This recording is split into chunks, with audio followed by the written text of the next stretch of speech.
Maniniwala ba kayo na sa halagang ₱185 meron na kayong tatlong off-shoulder top? So, nakita ko kasi tong top na 'to sa FYP ko, guys, and nakita ko super affordable lang kasi tatlong pieces na tapos ₱185 lang.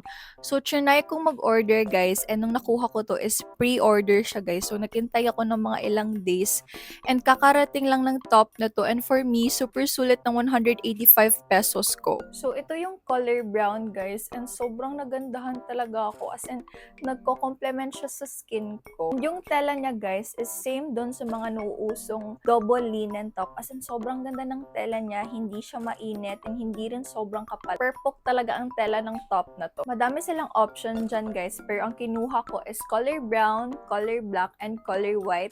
So, try on ko tong ibang colors para makita nyo kung maganda ba talaga.